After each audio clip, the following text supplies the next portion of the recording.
الحمد لله رب العالمين والعاقبة للمتقين والصلاة والسلام على سيدنا محمد أشرف الأنبياء والمرسلين وعلى آله وأصحابه وأزواجه وأهل بيته أجمعين أما بعد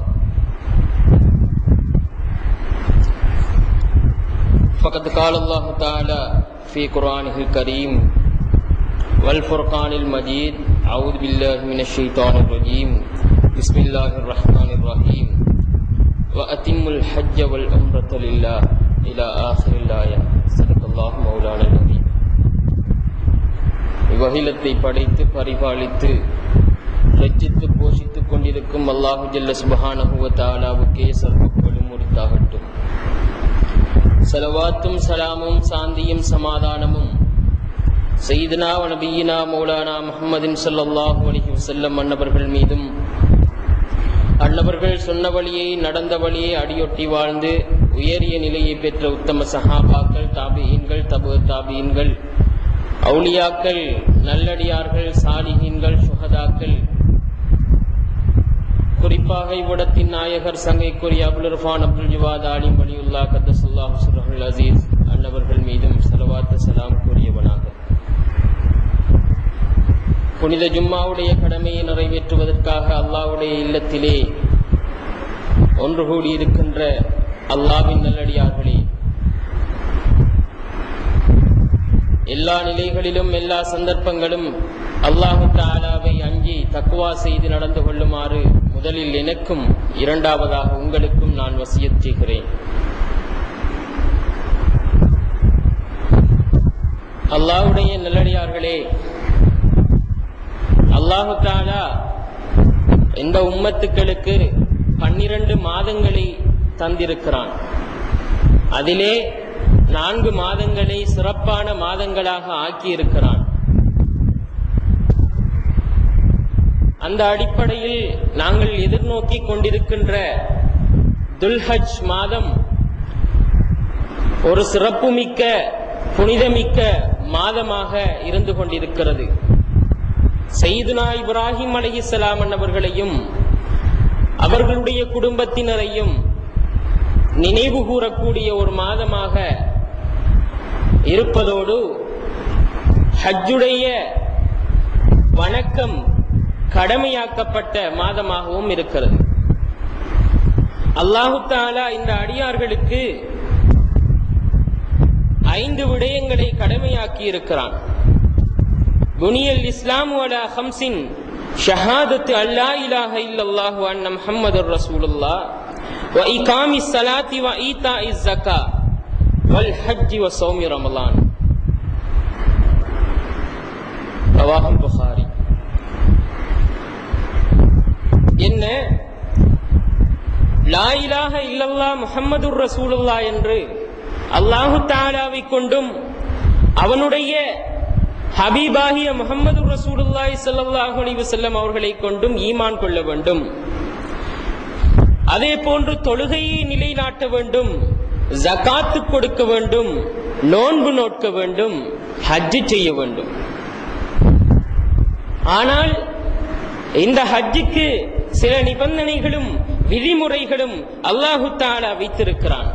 இது உடையவர்கள் மாத்திரம்தான் இந்த ஹஜ் கடமையானவர்களாக ஆகுவார்கள் என்பதை அல்லாஹு தஆலா சொல்கிறான். அதே போன்று இந்த ஹஜ்ஜுக்கு மிகச் சிறப்பையும் அல்லாஹு தஆலா வைத்திருக்கிறான். நோன்புக்கு ஒரு தனிச்சிறப்பு இருப்பது போல், தொழுகைக்கு தனிச்சிறப்பு இருப்பது போல், ஹஜ்ஜுக்கு ஒரு தனிச்சிறப்பை அல்லாஹு தஆலா வைத்திருக்கிறான். எப்படி பெருமானார் ஸல்லல்லாஹு அலைஹி வஸல்லம் அவர்கள் சொல்கிறார்கள், மன் ஹஜ்ஜ ஃபலம் யர்ஃபுஸ் வலம் யஃப்சுக் ரஜஅ கயௌமி வலதத்துஹு உம்மு. முத்தஃபகுன் அலைஹி. யார் ஹஜ் செய்துவிட்டு அந்த ஹஜ்ஜிலே அவர் அந்த ஹஜ்ஜை ஃபசாதாக்கக்கூடிய காரியங்களிலே, அதை வீணாக்கக்கூடிய காரியங்களிலே ஈடுபடாமல்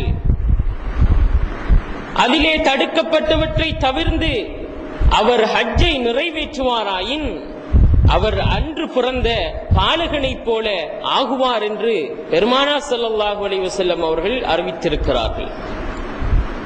அப்படி என்றால் ஒரு பிறந்த பாலகன் மிக தூய்மையான ஒரு நிலையிலேதான் பிறக்கின்ற நிலை இருக்கிறது. அதாவது ஒரு பாலகன் பிறக்கின்ற போது, இந்த உலகிலே ஒரு குழந்தை பிறக்கின்ற போது அதற்கு மலக்குகளுடைய நடமாட்டம் தெரியும், ரூஹுகளுடைய நடமாட்டம் தெரியும், அல்லாஹ்வுடைய நேரடியான தொடர்போடு இருக்கும், நபிமார்களோடு தொடர்பாக இருக்கும். ஆனால் அந்த குழந்தை பெரிய வயதாகி அது பாவங்களிலே மூழ்குகின்ற போது அதனுடைய உள்ளம் கரை பிடித்து அந்த அடியான் பாவியாக மாறி இந்த ரூஹானியத்துடைய இந்த தொடர்புகள் அனைத்தும் துண்டிக்கப்பட்டு விடுவதன் காரணமாக இவையெல்லாம் சில நேரம் சிலருக்கு பொய்யாக கூட போகிறது. ஏன்? அவுலியாக்களுடைய விடயங்களை மறுக்கக்கூடியவர்கள் உள்ளங்கள் கரை படிந்ததனால் தான் இன்று மறுத்துக் கொண்டிருக்கிறார்கள். ஆனால் உண்மையான முறையில் ஹஜ் செய்த ஒரு அடியானை அல்லாஹு தஆலா அன்று பிறந்த பாலகனை போல ஆக்குகிறான் என்றால் அவனுக்கு பாவங்கள் முழுவதும் அழிக்கப்பட்டு அவனுடைய கல்பு சலவை செய்யப்பட்டு சுத்தமாக்கப்பட்டு அவன் இந்த இடத்துக்கு, அவனுடைய இல்லத்துக்கு திரும்புகின்ற வேளையில் அவனுடைய உள்ளம் அனைத்தையும் பார்க்கக்கூடியதாக மனக்கண் திறந்த நிலையில் தான் அவன் வருவான். இதைத்தான் அந்த ஹதீஸ் எங்களுக்கு சொல்லித் தருகிறது.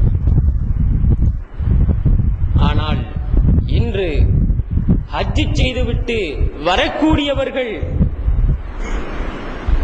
யாரிடமாவது சென்று இந்த மாற்றங்கள் இருக்கிறதா என்று பார்த்தால் 99% இந்த மாற்றம் இல்லை. ஏன்? சரியான நியத்துக்கள் இல்லை, சரியான உள்ளத்திலே உறுதி இல்லை. அதே போன்று ஹஜ்ஜுடைய சரியான விடயங்களை அவன் நிறைவேற்றுவதில்லை, அந்த விடயத்தை, அந்த அமலை சரியாக தெரிந்து செய்வதில்லை. எந்த அமலையும் அதனுடைய அந்தரங்கங்களை, அதனுடைய விடயங்களை தெரிந்து செய்தால் மாத்திரம்தான் அதிலே பிரயோசனம் கிடைக்கும். மாறாக எல்லோரும் செய்கிறார்கள் என்றோ அல்லது இஸ்லாம் எங்களுக்கு ஏவி இருக்கிறது, ஷரியத் சொல்லி இருக்கிறது என்பதற்காகவோ செய்துவிட்டு சென்றால் அதிலே எந்தவித பிரயோசனங்களும் கிடைக்காது. அடிப்படை சூஃபிசத்துவ வழியிலே அதன் ஆழங்களை அறிந்து செயற்பட்டால் மாத்திரம்தான் உண்மையான வெற்றியாளர்களாக ஆக முடியும்.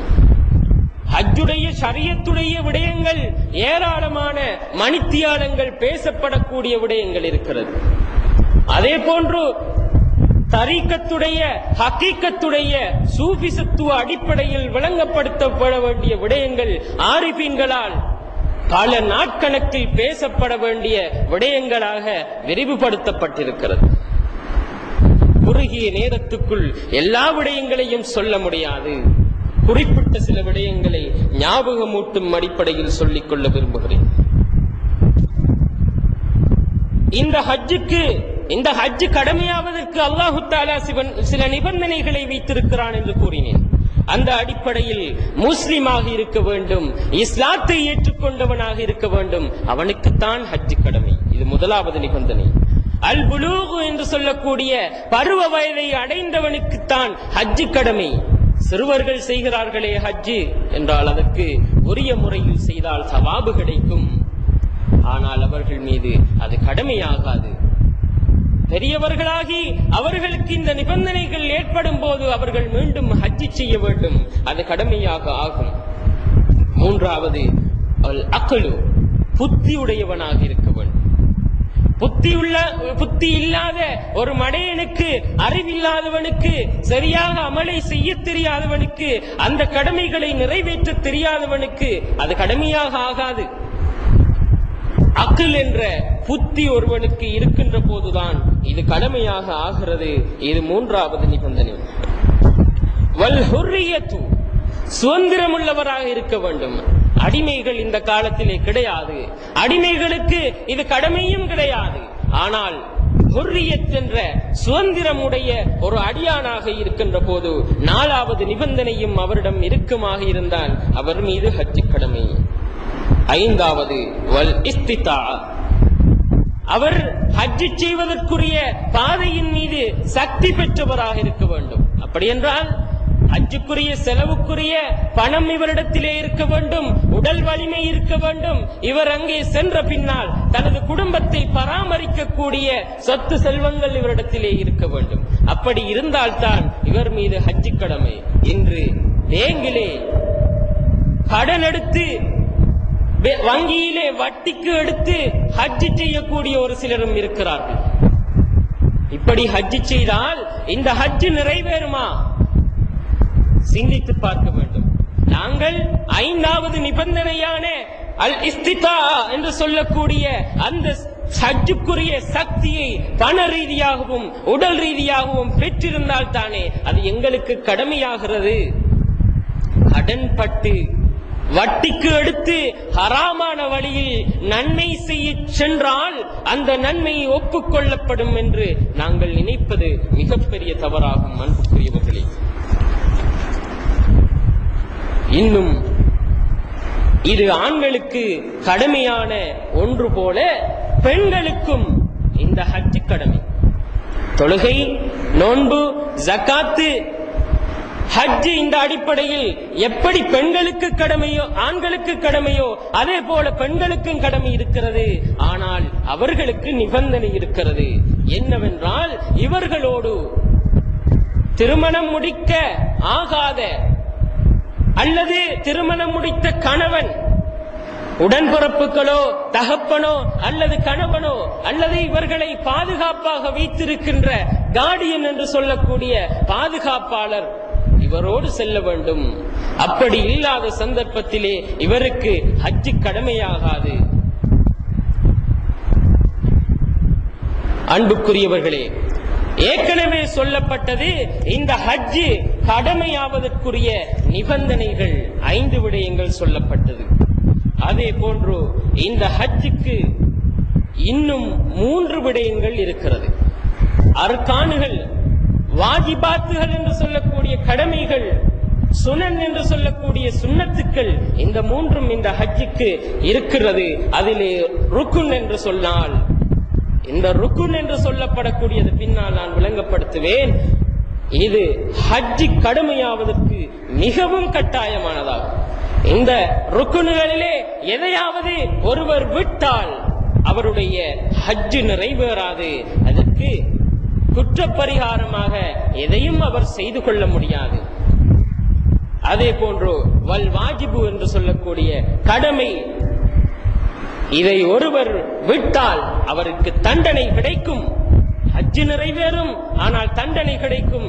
அதற்காக அவர் தம்மு கொடுக்க வேண்டும், குற்றப்பரிகாரம் செய்து கொள்ள வேண்டும். மற்றது சுன்னத். சுன்னத் என்று சொன்னால் இதை விடுவதன் காரணமாக இவருக்கு தண்டனை கிடைக்காது.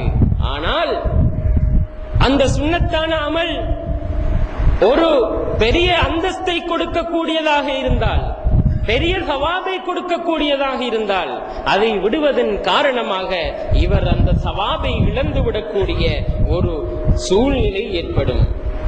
முதலாவதாக இந்த அர்கானுல் ஹஜ் என்று சொல்லக்கூடிய இந்த ருக்குனுகளை பற்றி பார்க்கலாம். இந்த அர்கானுல் ஹஜ் என்று சொல்லக்கூடியது 6 வகைகளாக பிரிக்கப்படுகிறது. முதலாவது அல் இஹ்ராம். இஹ்ராம், வெள்ளை ஆடை அணிகிறோம். ஹஜ்ஜுக்காக உம்ராவுக்காக செல்லக்கூடியவர்கள் வெள்ளாடை அணிகிறோம். இந்த ஆடை அணிவது இந்த ருக்குனுகளில் உள்ள ஒன்று. இதை விட்டுவிட்டால் அவருடைய ஹஜ்ஜும் நிறைவேறாது, உம்ராவும் நிறைவேறாது.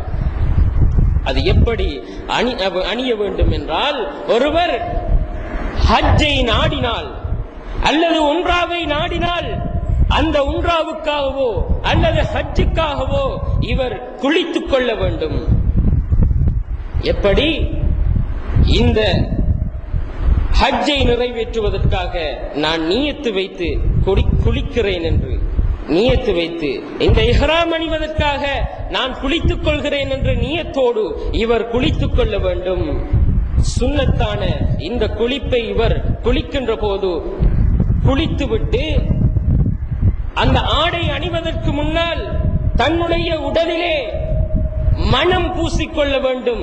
மிஸ்க் என்று சொல்லக்கூடிய கஸ்தூரி வாடையை விரும்பத்தக்கதாக உகந்ததாக அறிஞர்கள் சொல்லி காட்டி இருக்கிறார்கள். இவர் அதை தன் உடலில் பூசிக்கொள்ள வேண்டும். ஆனால் அந்த இஹ்ராம் உடையிலே அவர் அதை பூசிக்கொள்ளக் கூடாது. அதன் பிறகு கிபிலாவை முன்னோக்கியவராக இவர் அந்த இஹ்ராம் ஆடையை அணிய வேண்டும்.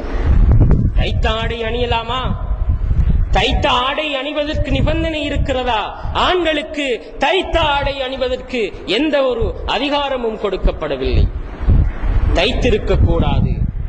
தைக்காத வெண்மையான தூய ஆடை அணிந்திருக்க வேண்டும். அதே போன்று இவர் புதிய ஆடையை அணிவது, புதிய வெள்ளையான 2 துண்டுகளை கொண்டு இஹ்ராம் கட்டிக்கொள்வது மிகவும் சிறந்தது என்று அறிஞர்கள் சொல்லி காட்டுகிறார்கள். அப்படி இல்லாவிட்டால் கூட கழுவப்பட்ட, தூய்மையாக்கப்பட்ட, பயன்படுத்தப்பட்ட இஹ்ராம் உடையாக இருந்தாலும் பரவாயில்லை. ஒருவருக்கு வசதி வாய்ப்புகள் இருக்கிறது, ஆனால் அதற்குரிய சந்தர்ப்பம் கிடைக்கவில்லை, புதிய இஹ்ராம் ஒன்றை எடுத்துக் கொள்வதற்கு என்று வைத்துக் கொண்டால் அவர் அந்த சந்தர்ப்பத்திலே தன்னிடம் இருக்கின்ற சுத்தமான வெள்ளை துணியை அவர் இஹ்ராமாக, வெள்ளை ஆடையை அவர் இஹ்ராமாக அணிந்து கொள்ளலாம். ஆனால் அது தைக்கப்படாததாக இருக்க வேண்டும். தலையை மறைத்திருக்க கூடாது. தன்னுடைய ஒரு கைப்பகுதி திறந்ததாக இருக்க வேண்டும் என்று இப்படி பல்வேறு நிபந்தனைகள் இருக்கிறது இந்த இஹ்ராமுக்கு. இவர் இஹ்ராம் அணிந்தவுடன் 2 ரக்காத்துக்களை இவர் சுன்னத்து இஹ்ராமை தொழுது கொள்ள வேண்டும். இதிலே முதலாவது ரக்காத்திலே சூரத்துல் ஃபாத்திஹாவுக்கு பின்னால் குல் யா அய்யுஹல் காஃபிரூன் என்ற சூரத்துல் காஃபிரூனையும், 2வது ரக்காத்திலே குல் ஹுவல்லாஹு அஹத் என்ற சூரத்துல் இக்லாஸையும் ஓதிக்கொள்வது சிறந்ததாக இருக்கிறது. அதன் பிறகு இவர் நியத்து வைத்து இஹ்ராம் கட்டியதன் பின்னால் தக்பீர் முழக்கத்துடன் லப்பைக் அல்லாஹும்ம லப்பைக் என்ற தக்பீர் முழக்கத்துடன் அல்லாஹுடைய முதல் ஆலயமான கஅபாவை நோக்கி செல்ல வேண்டும். இந்த இஹ்ராம் கட்டுவதிலே இன்னும் ஒரு நிபந்தனை இருக்கிறது. மீகாத் என்ற எல்லை வருவதற்கு முன்னால் அவர் ஊரில் வைத்தோ அல்லது அந்த மீகாத்துடைய எல்லையை அவர் அடைவதற்கு முன்னால் குறிப்பிட்ட பயணத்திலோ அதை கட்டிக்கொள்ள வேண்டும் என்ற ஒரு நிபந்தனையும் இதுக்கு இருக்கிறது. ஆகவே அன்புக்குரியவர்களே, இது ருக்குனுகளில் முதலாவதாக இஹ்ராம் என்ற ஒரு அடிப்படையாக இருந்து கொண்டிருக்கிறது. இதை விட்டால் ஹஜ்ஜும் நிறைவேறாது, உம்ராவும் நிறைவேறாது. வசானி 2வது அல் வுகூஃபு பி அரஃபா, அரஃபாவிலே தரிபாடாகுவது. இது 2வது ருக்குனாக இருந்து கொண்டிருக்கிறது. இவர்கள் இந்த ஹாஜிகளுக்கு இந்த வுகூஃப் பி அரஃபாவுக்கு 2 விடயங்களை வாஜிபாக்கி இருக்கிறார்கள். அதாவது குறித்த நேரம், குறித்த நேரத்திலே இந்த ஹாஜிகள் அந்த அரஃபாவிலே தரிப்பதற்கு செல்ல வேண்டும். எப்போது என்றால் வஹுவ மின் ஸவாலி ஷம்ஸி யௌமி அரஃபா இலா துலூஇல் ஃபஜ்ரி லைலத்துல் ஈத். அதாவது அரஃபாவுடைய நாளுடைய சூரியன் உதித்ததன் பின்னால் இருந்து பெருநாளுடைய தினத்தின் பெருநாளுடைய நாளிலே சூரியன் உதிக்கின்ற போது, அன்று அரஃபாவுடைய நாளில் சூரிய மறைவிலிருந்து சூரியன் பெருநாளுடைய நாளிலே உதிக்கின்ற நேரம் வரையும் ஏதாவது ஒரு குறிப்பிட்ட நேரத்திலாவது அங்கே தங்கிவிட வேண்டும் என்பதை இமாம்கள் வலியுறுத்தி காட்டுகிறார்கள். ஏனென்றால் பெருமானார் ஸல்லல்லாஹு அலைஹி வஸல்லம் அவர்களுடைய ஒரு ஹதீஸ் இருக்கிறது, அல் ஹஜ்ஜு அரஃபா.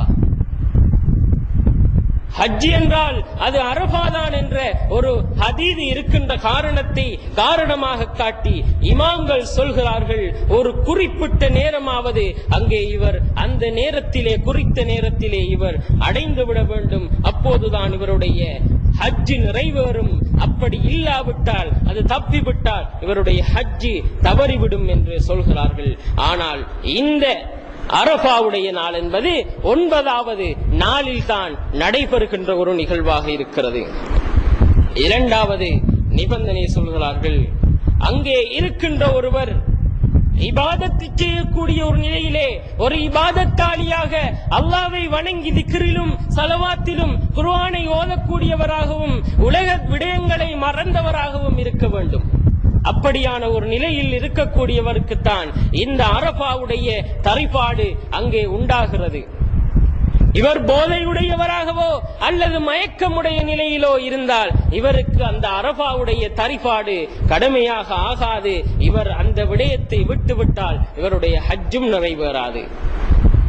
ஆகவே ஏன் சொல்கிறார்கள் என்றால், அந்த நிலையில் மயக்கமாக இருந்தால் கூட, போதையாக இருந்தால் கூட இவரால் சரியான முறையிலே தியானம் செய்ய முடியாது, அல்லாஹ்வை வணங்க முடியாது, திக்ரு செய்ய முடியாது, ஸலவாத்து சொல்ல முடியாது, அல் குர்ஆனை ஓத முடியாது, மேலும் பல நல்லமல்களிலே இவர் ஈடுபட முடியாது என்ற காரணத்தினால் இதை சொல்கிறார்கள். மேலும் சொல்கிறார்கள், அந்த அரபாவிலே தரிபடுவதற்கு சில சுன்னத்துக்களும் அதனுடைய அதபுகளும் ஒழுக்கமான விடயங்களும் இருந்து கொண்டிருக்கிறது. எந்த ஒரு விடயத்தை செய்வதாக இருந்தாலும், இன்று நாங்கள் கல்வி கற்பதாக இருந்தால் கூட அதபு இல்லாத காரணத்தினால் எங்களுடைய உள்ளத்திலும் கல்வி வராது. அந்த ஆசிரியர் கூட படித்து தர மாட்டார். அதபு இருந்தால்தான் படித்து தருவார். எங்களுடைய உள்ளத்திலும் கல்வி அறிவு புகும். அல்லாஹ்வுடைய விடயத்திலே அல்லாஹ்வுக்காக தரித்திருக்கின்ற போது அதபு இல்லாமல் இருந்தால், அதபு கெட்டவனாக இருந்தால், அந்த இடத்திலே எப்படி அல்லாஹ்வுடைய பாசம் அவனுடைய அருட்பார்வை எங்களிலே தங்கும்? அதன் காரணத்தினால் இந்த விடயத்துக்கு அதபையும் முக்கியமான ஒரு சுன்னத்தாக இவர்கள் காட்டுகிறார்கள். இங்கே தங்குவதற்காக இவர் குளித்துக் கொள்ள வேண்டும். அரபாவிலே தரிப்பதற்காக இந்த அடியான் குளித்துக் கொள்ள வேண்டும். அதே போன்று கிபிலாவை முன்னோக்கியவனாக அந்த இடத்திலே அவன் ஔரத்தை மறைத்தவனாக இருந்து கொள்ள வேண்டும். அரபாவுக்கு சென்று கிபிலாவை முன்னோக்கிய நிலையிலே ஔரத்து மறைத்த நிலையிலே இவர் இருந்து கொள்ள வேண்டும். அப்படி இல்லாத போது இவரிலே ஒரு தொடக்கக்காரராக அல்லது பெண்ணாக இருந்தால் ஹைலுடையவளாக அல்லது நஜீசுடையவராக இவர் இருந்தால் அவருடைய அந்த தரிபாடு சரியாகும். இருந்தாலும் அதனுடைய சிறப்பு இவரை விட்டும் இழந்து போகும், இல்லாமல் போகும். ஏன்? அந்த இடத்திலே ஒழுக்கம் இல்லாத ஒரு காரணம் ஏற்பட்டு விடுகிறது. அப்படியான சந்தர்ப்பங்களிலே அல்லாஹு தஆலா எங்களுக்கு ஹஜ் கடமையாகி நாங்கள் அப்படியான முறையிலே ஹஜ் செய்து விடாமல் அரபாவிலே தரித்து விடாமல் பாதுகாக்க வேண்டும். தெரிந்தோ தெரியாமலோ நாங்கள் ஒருபோதும் அவ்வாறு செய்துவிடக் கூடாது. ஏனென்றால் அதனுடைய சிறப்பை நாங்கள் இழந்து விடுவோம். சிறப்போடு செய்தால்தான் அதிலே எங்களுக்கு பிரயோசனம் அதிகமாக இருக்கும். இன்னும் அந்த அரபாவிலே தரிக்கின்ற போது நோன்பாளியாக இருக்கக்கூடாது. நோன்பாளியாக இருக்கக்கூடாது என்ற ஒரு நிபந்தனையும் இமாம்களால் வைக்கப்படுகிறது. அதே போன்று அல் குர்ஆனை ஓதியவராகவும் திக்ருகளை அதிகமாக செய்தவராகவும் துஆவை ஓதியவராகவும் அங்கே இருந்து கொள்ள வேண்டும். பெருமானார் ஸல்லல்லாஹு அலைஹி வஸல்லம் அவர்கள் சொல்கிறார்கள், அஃலலு துஆ யௌம் அரஃபா, அரபாவுடைய நாளில் செய்யக்கூடிய துஆ தான் சிறந்த துஆ என்று பெருமானார் ஸல்லல்லாஹு அலைஹி வஸல்லம் அவர்கள் சொல்லி இருக்கிறார்கள். திருமிதியிலே வரக்கூடிய ஹதீஸ். ஆகவே அந்த இடத்திலே எங்களுடைய துனியாவுடைய விடயமாக இருந்தாலும் சரி, ஆகிராவுடைய விடயமாக இருந்தாலும் சரி, எங்களுடைய குடும்பங்களுக்காக இருந்தாலும் சரி, எங்களுடைய தேவைகள் ஹலாலான ஹாஜத்துக்களை நாங்கள் அல்லாஹு தஆலாவிடத்திலே கேட்க வேண்டும். அப்போது எங்களுக்கு அல்லாஹு தஆலா அவை அனைத்தையும் நிறைவேற்றுவான். ஏனென்றால் அந்த இடத்தில் கேட்கப்படுகின்ற துஆ சிறந்த துஆ என்று பெருமானார் ஸல்லல்லாஹு அலைஹி வஸல்லம் அவர்கள் சொல்லி காட்டி இருக்கிறார்கள். இன்னும் ஆண்கள் அந்த இடத்திலே ஸலவாத்தையும் தல்பியா என்று சொல்லக்கூடிய அந்த தல்பியாவையும் தக்பீரையும் அல்லாஹு தஆலாவை நினைத்து லப்பைக் அல்லாஹும்ம லப்பைக் என்ற அல்லாஹு தஆலாவுக்கு அடிபணிந்து விட்டேன் என்ற அந்த தல்பியாவை உறக்கச் சொன்னவர்களாக இருக்க வேண்டும். ஆனால் பெண்கள் அவர்களுடைய சத்தத்தை உறக்கச் சொல்லக்கூடாது என்ற நிபந்தனை இருக்கிறது. பெருமானார் ஸல்லல்லாஹு அலைஹி வஸல்லம் அவர்கள் சொல்கிறார்கள், இந்த அரஃபாவுடைய தினத்தை பற்றி சொல்லும் போது அல்லாஹு தஆலா பாவிகளான நரகவாதிகளை விடுதலை செய்யக்கூடிய, அதிகமாக விடுதலை செய்யக்கூடிய ஒரு நாளாக இந்த அரஃபாவுடைய நாள் இருந்து கொண்டிருக்கிறது. இதன் காரணமாக ஷைத்தான் மிகவும் வேதனைப்படுகிறான் என்று ஆயிஷா ரலியல்லாஹு தஆலா அன்ஹா அவர்களுடைய ஒரு அறிவிப்பும் இருக்கிறது. ஆகவே அல்லாஹு தஆலாவுடைய இரக்கம் மிகுந்த ஒரு நாள் தான் இந்த அரஃபாவுடைய நாள். அது எங்களுக்கு கிடைக்காமல் போனால் கூட இங்கிருக்கின்ற நாங்கள் ஹஜ்ஜுடைய கடமையை நிறைவேற்றாமல் இங்கே நாங்கள் நிறைவேற்றுவதற்கு வசதி வாய்ப்பு நிபந்தனைகள் இல்லாத போது நாங்கள் இங்கே இருக்கிறோம். ஆனால் அந்த அரஃபாவுடைய நாளிலே நாங்கள் நோன்பு நோற்றுக் கொள்வது எங்களுக்கு உகப்பானதாக இருந்து கொண்டிருக்கிறது. அந்த நாளிலே நோன்பு நோற்று அல்லாஹ்வுக்காக நாங்கள் அல்லாஹ்விடத்திலே எங்களுடைய தேவைகளை முன்வைத்து துஆ கேட்கும் போது அல்லாஹு தஆலா எங்களுடைய தேவைகளை நிறைவேற்றுவான். நாங்கள் தௌஹீத்வாதிகள் அனைவரும் அந்த நாளிலே நோன்பு நோற்று எமது பள்ளி வாயிலை கட்டி முடிப்பதற்கு நாங்கள் அல்லாஹு தஆலா இடத்திலே துஆ கேட்டுக் கொள்ள வேண்டும். அல்லாஹு தஆலா மிக விரைவாக எமது பள்ளி வாயிலை கட்டி முடிப்பதற்கு அருள் செய்வான். ஆகவே அன்புக்குரியவர்களே, இந்த நாள் கண்ணியமிக்க நாள். அதனுடைய பிரயோசனத்தை நாங்களும் அடைந்து கொள்ள வேண்டும், ஹஜ்ஜுக்காக செல்லக்கூடியவர்களும் அடைந்து கொள்ள வேண்டும். அதே போன்று இந்த இடத்திலே அதிகமாக துஆ செய்ய வேண்டும் என்ற பெருமானார் ஸல்லல்லாஹு அலைஹி வஸல்லம் அவர்கள் துஆக்களையும் கற்றுக் கொடுத்திருக்கிறார்கள். அல்லாஹும்ம ஆத்தினா ஃபித் துன்யா ஹஸனத்தும் வ ஃபில் ஆখিরাতি ஹஸனத்தும் வ கினா அதாபன் நார், இப்படி ஒரு துஆ.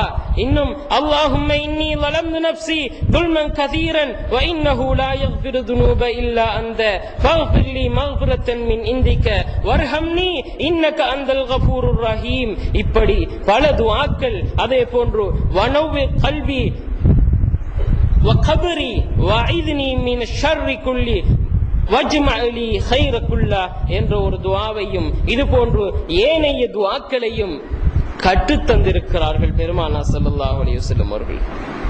இந்த நாளிலே ஹஜ்ஜுடைய கடமையை நிறைவேற்றக்கூடிய ஒவ்வொரு அடியாருக்கும் அதனுடைய அடிப்படை ஆன்மீக விளக்கங்கள் தெரிந்து கொண்டிருக்க வேண்டும். அது பெரிதளவு தெரியாக இருந்தால் கூட சிறிய அளவிலேனும் நாங்கள் தெரிந்து வைத்துக் கொள்ள வேண்டும். அல்லாஹு தஆலா இந்த நாளிலே நோன்பு நோக்க கூடாது என்று சொல்கிறான். அரஃபாவுடைய நாளிலே நோன்பு நோட்பது நல்லமல், இருந்தாலும் நோன்பு நோக்க கூடாது என்கிறான்.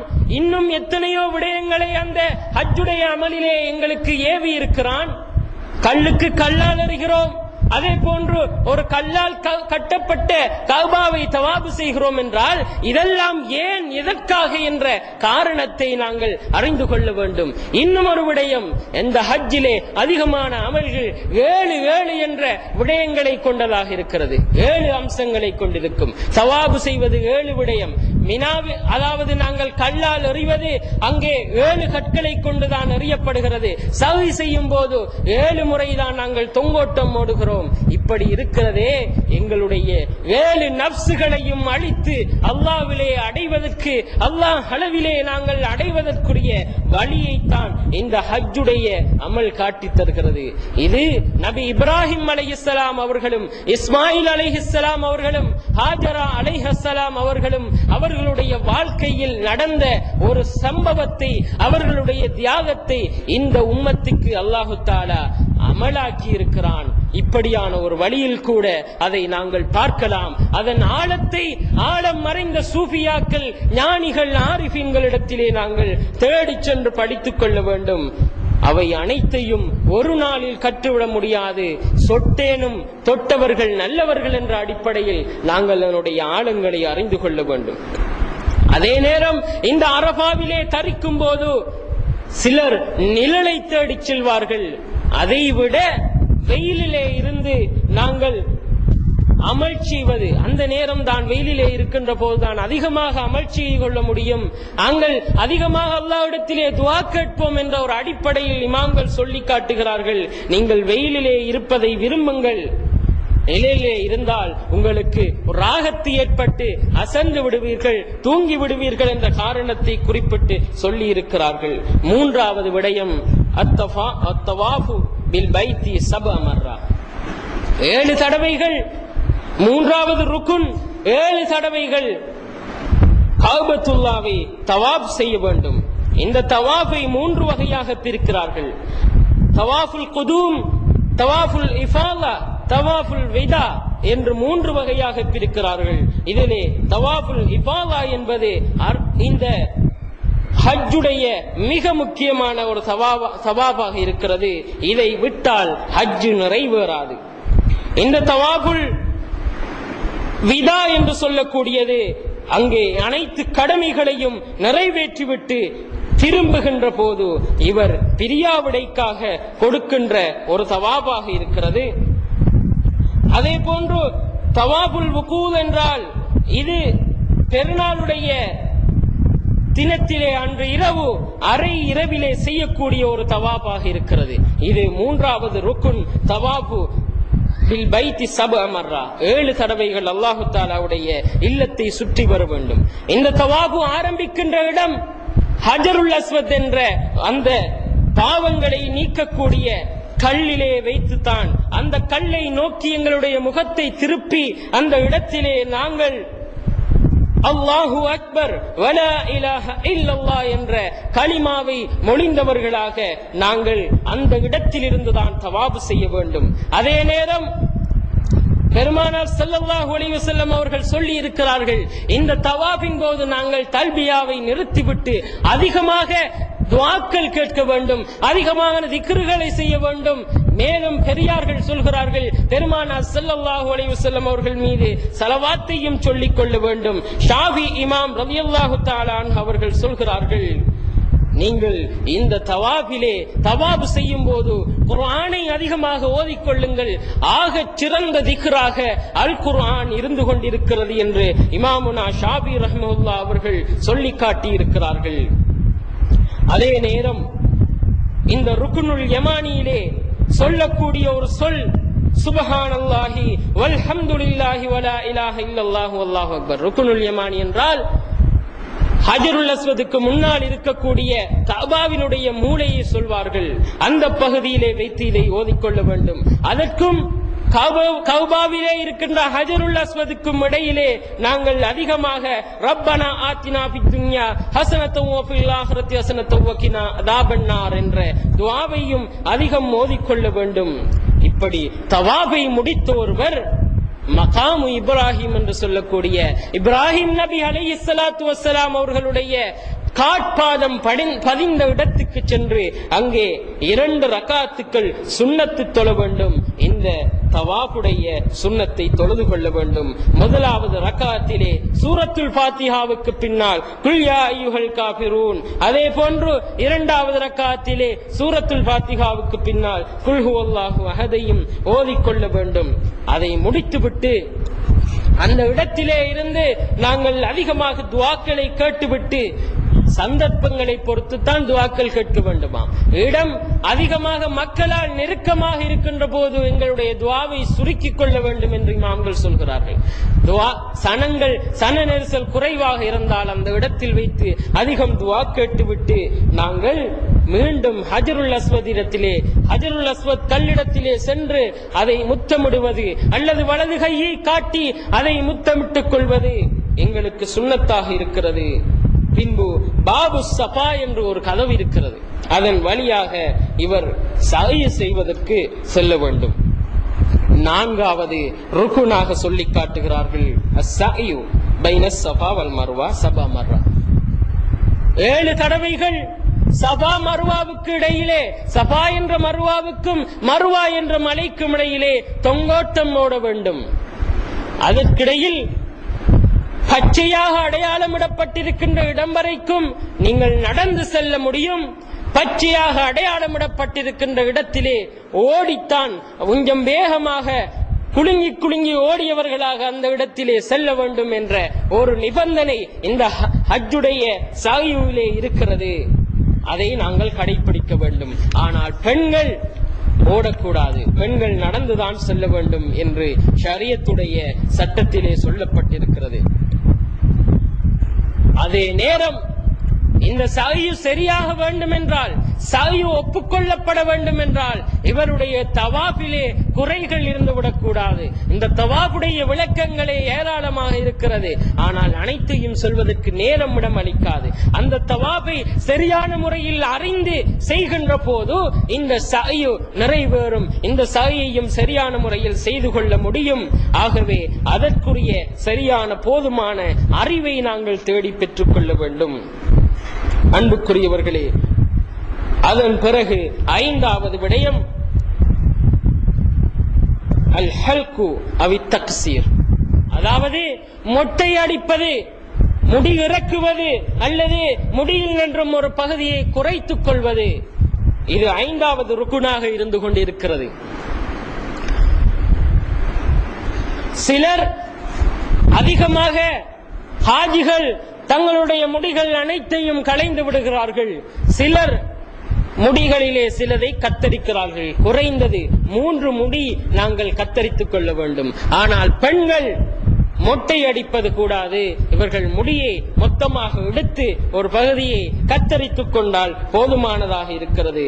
ஆனால் அறிஞர்கள் சொல்கிறார்கள், இந்த குறைப்பதை விட, முடியிலே ஒரு பகுதியை குறைப்பதை விட உங்களுடைய முடியை முழுவதுமாக நீக்கிக் கொள்வது சிறந்தது என்று கூறுகிறார்கள். ஏன் தெரியுமா?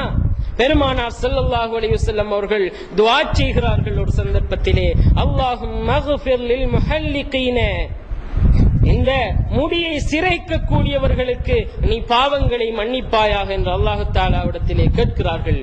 அங்கிருந்தவர்கள் சொல்கிறார்கள், காலு வல் முகஸ்ஸிரீன யா ரசூலல்லாஹ், முடியை குறைக்க கூடியவர்களுக்கும் கேளுங்கள் நாயகமே என்று கேட்டதற்கு கால பெருமானார் ஸல்லல்லாஹு அலைஹி வஸல்லம் அவர்கள் மீண்டும் அல்லாஹும்ம அக்ஃபிர் லில் முஹல்லிகீன், மீண்டும் சொல்கிறார்கள், முடியை சிரைக்க கூடியவர்களுக்கு நீ அவர்களுடைய பாவங்களை மன்னிப்பாயாக என்று. இவர்கள் சொன்னது விளங்காமலா பெருமானார் ஸல்லல்லாஹு அலைஹி வஸல்லம் அவர்கள் சொன்னார்கள்? அல்ல, அவர்கள் இந்த முடியை சிரைக்கக்கூடிய ஒருவனுடைய இபாதத்தின் முக்கியத்துவத்தை எடுத்து காட்டுவதற்காகத்தான் அப்படி சொன்னார்கள். மீண்டும் அவர்கள் சொல்கிறார்கள், காலு வல் முகஸ்ஸிரீன யா ரசூலல்லாஹ், முடியை கத்தரிக்க கூடியவர்களுக்கும் துஆ செய்யுங்கள் என்று சொன்னதற்கு சும்ம கால வலில் முகஸ்ஸிரீன், அவர்களுக்காகவும் துஆ செய்தார்கள். 2 சந்தர்ப்பங்களிலே 2 தடவைகள் பெருமானார் ஸல்லல்லாஹு அலைஹி வஸல்லம் அவர்கள் முடியை மொத்தமாக சிரைக்கக்கூடிய ஹாஜிகளுக்கு, உம்ரா செய்யக்கூடியவர்களுக்கு துஆ செய்துவிட்டு 2வது தடவைதான் அவர்கள், 3வது தடவைதான் முடியை கத்தரிக்க கூடியவர்களுக்கு துஆ செய்திருக்கிறார்கள். புகாரியிலே பதிவு செய்யப்பட்டிருக்கிற ஹதீஸ்.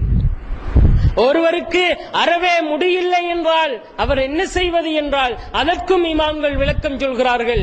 அவர் ரேசரை எடுத்து, முடியை வலிக்கக்கூடிய அந்த ரேசரை எடுத்து அவர் தனது தலையை முடி வலிப்பது போன்று வலித்துக் கொள்ள வேண்டும். அது அவருக்குரிய அந்த இபாதத்தாக, ருக்குனை நிறைவேற்றியதாக ஆகிவிடும். வஸ்ஸாதிசு தர்தீப், 6வது முறைவண்ணமாக செய்வது.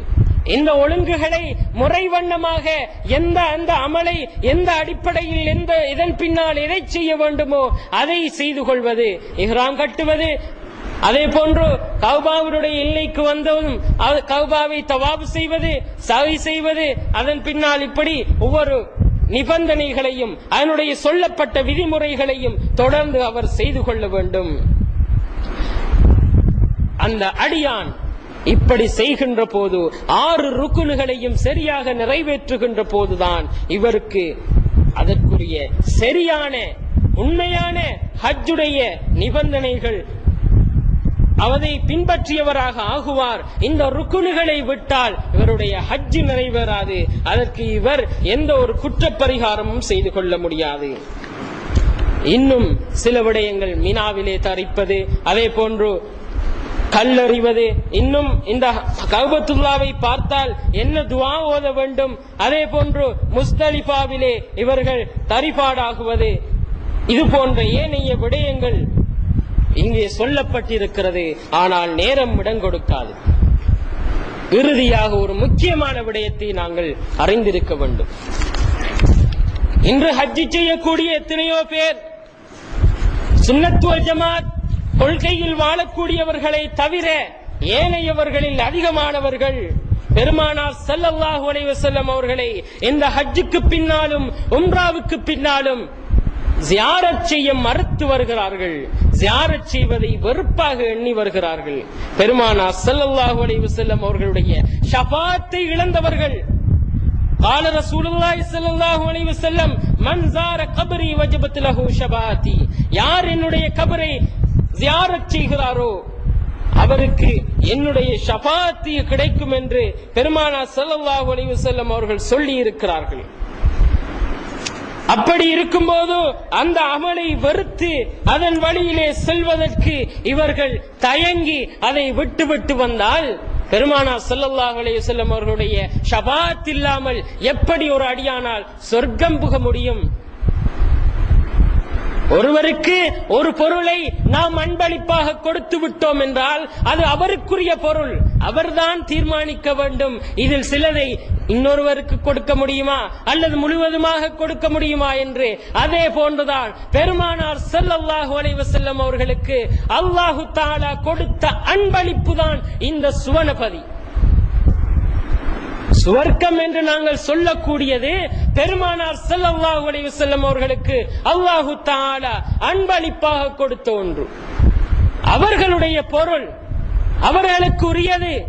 அவர்கள் தான் தீர்மானிக்க வேண்டும் யாரை சொர்க்கத்துக்கு அனுப்புவதென்று. அவர்கள் தான் ஷஃபாத் செய்ய வேண்டும்.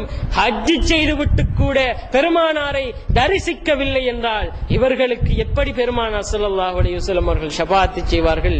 தரிசித்தவர்களுக்கு ஷஃபாத் வாஜிப் என்று சொல்லிவிட்டார்கள். கடமை பெருமானார் ஸல்லல்லாஹு அலைஹி வஸல்லம் அவர்கள் கடமையாக எடுத்துக் கொள்கிறார்கள், ஷஃபாத் செய்வார்கள். இன்னும் அல் குர்ஆனிலே அல்லாஹு தஆலா சொல்கிறான், இந்த ஹஜ்ஜுக்கு போகக்கூடிய நாங்கள் ஏன் போகிறோம்? எங்களுடைய பாவங்களை அழிக்க வேண்டும், பாவங்களை விட்டும் தூய்மையாக வேண்டும், நாங்கள் அன்று பிறந்த பாலகனாக ஆக வேண்டும் என்று போகிறோமே. அதன் முக்கியமான அடிப்படை அல்லாஹு தஆலா வைத்திருக்கிறான் எங்கு தெரியுமா? பெருமானார் ஸல்லல்லாஹு அலைஹி வஸல்லம் அவர்களிடத்தில் தான். அந்த பாவங்களை மன்னிக்க கூடிய தன்மையை, மன்னிக்குவதற்கு சிபாரிசு செய்யக்கூடியவர்களாக பெருமானார் ஸல்லல்லாஹு அலைஹி வஸல்லம் அவர்களை வைத்திருக்கிறான் அல்லாஹு தஆலா.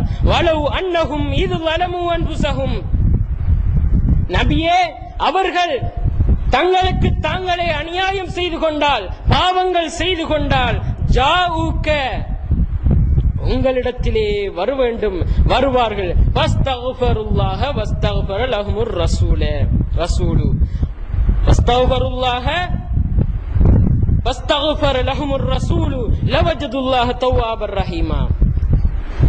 அவர்கள் அல்லாஹ்விடத்திலும் இஸ்திக்ஃபார் செய்ய வேண்டும், அவனுடைய ரசூலாகிய ஹபீபாகிய உங்களிடத்திலும் பாவ மன்னிப்பு கேட்க வேண்டும். இது அல் குர்ஆனிலே வரக்கூடிய சூரத்துன் நிசாவிலே 64வது வசனமாக வருகிறது. என்றால் பாவம் செய்தவர் எங்கு போக வேண்டும்? அவர் ஹஜ்ஜுக்கு போனாலும் சரி, தௌபாவை தவாப் செய்தாலும் சரி, பெருமானார் ஸல்லல்லாஹு அலைஹி வஸல்லம் அவர்களிடத்திலே செல்ல வேண்டும். அல்லாஹ்விடத்தில் கேட்பது தௌபாவிலே வைத்து கேட்கிறார், அந்த ஹஜ்ஜுடைய அமலிலே வைத்து கேட்கிறார். அதே போன்று பெருமானார் ஸல்லல்லாஹு அலைஹி வஸல்லம் அவர்களிடத்திலே கேட்பதாயின் அவர் ஹஜ்ஜுக்கு சென்றவர் பெருமானார் ஸல்லல்லாஹு அலைஹி வஸல்லம் அவர்களுடைய பள்ளி வாயிலை தேடி, அவர்களுடைய இருப்பிடத்தை தேடி செல்ல வேண்டும். அதைத்தான் அல்லாஹு தஆலா சொல்கிறான். இது ஹயாத்தோடு பெருமானார் ஸல்லல்லாஹு அலைஹி வஸல்லம் அவர்களுடைய காலத்திலே உரிய வசனம் மட்டுமா? அப்படியானால் மாற்றப்பட்ட வசனம் எது? பெருமானார் ஸல்லல்லாஹு அலைஹி வஸல்லம் அவர்கள் இன்றும் ஹயாத்தோடு இருக்கிறார்கள் என்பதுதான் எங்களுடைய ஈமான். அதை மறுக்கக்கூடியவர்களுக்கு நசீபு இல்லை என்று நாங்கள் விட்டுவிட வேண்டும். அவர்களை எடுத்து அவர்களின் புறத்தால் சென்று பாவிகளாகிவிடக் கூடாது. பெருமானார் ஸல்லல்லாஹு அலைஹி வஸல்லம் அவர்களிடத்திலும் அல்லாஹ் தஆலா இடத்திலே கேட்பது போன்று எங்களுடைய பாவங்களுக்காக நாங்கள் பிழை பொறுக்க தேட வேண்டும். அப்போதுதான் அல்லாஹ் தஆலா அவர்களை மன்னிப்பான். ஆகவே அன்புக்குரியவர்களே, நேரம் நீண்டு விட்டது. பெருமானார் ஸல்லல்லாஹு அலைஹி வஸல்லம் அவர்களை ஜியாரத் செய்ய மறுக்கக்கூடியவன் உண்மையான முஸ்லிமாகவே இருக்க முடியாது. அங்கே போகின்ற போது பெருமானார் ஸல்லல்லாஹு அலைஹி வஸல்லம் அவர்களுடைய கபரை காண வேண்டும் என்ற நோக்கத்திலே நாங்கள் முவஹிதீன்கள் செல்லக்கூடாது. பெருமானார் ஸல்லல்லாஹு அலைஹி வஸல்லம் அவர்களை காண வேண்டும், அந்த ஆனந்தத்தில் நாங்கள் மூழ்க வேண்டும் என்று நினைத்து ஈமான் கொண்டு காண முடியும் என்ற நம்பிக்கையோடு சென்றால் நிச்சயம் பெருமானார் ஸல்லல்லாஹு அலைஹி வஸல்லம் அவர்கள் கனவிலோ நனவிலோ எங்களுக்கு காட்சி தருவார்கள், நாங்கள் கண்டுகொள்ள முடியும். ஆகவே அந்த நியத்தோடு பெருமானார் ஸல்லல்லாஹு அலைஹி வஸல்லம் அவர்களிடத்திலே சென்று நாங்கள் பிழை பொறுக்க தேடி அவர்களுக்கு ஸலாத்தை சொல்லி அவர்களுடைய இடத்திலே நாங்கள் அவர்களுடைய பள்ளி வாயிலிலே தொழுது நன்மையை தேடிக்கொள்ள வேண்டும். ஆகவே யா அல்லாஹ், எங்களை ஏற்றுக்கொள்ளப்பட்ட ஹஜ் செய்த கூட்டத்திலே ஹஜ் நிபந்தனைகளுக்கு உட்பட்ட ஹஜ் செய்யக்கூடிய தகுதியுள்ளவர்களாக எங்களை ஆக்கி வைப்பாயாக. யா அல்லாஹ், எங்களுடைய சகோதரர்கள் அனைவருடைய தேவைகளையும் நிறைவேற்றி வைப்பாயாக. யா அல்லாஹ், எங்களுடைய பள்ளி வாயிலை கட்டி முடிப்பதற்கு அருள் புரிவாயாக. யா அல்லாஹ், எங்கள் அனைவருடைய வாழ்க்கையிலும் பரக்கத்து செய்வாயாக. யா அல்லாஹ், எங்களுடைய ஷேகுனா அவர்களுடைய வாழ்நாளை சரீர சுகத்துடன் நீளமாக்குவாயாக. அவர்களுக்கு சகல வசதிகளையும் இலகுவாக்கி துனியாவுடைய விடயங்களையும் ஆகிராவுடைய விடயங்களையும் இலேசாக்கி கொடுப்பாயாக. யா அல்லாஹ், எங்கள் அனைவருடைய தேவைகள் அனைத்தையும் நிறைவேற்றி வைப்பாயாக. வாஹிரு தவானா அனில் ஹம்துலில்லாஹி ரப்பில் ஆலமீன்.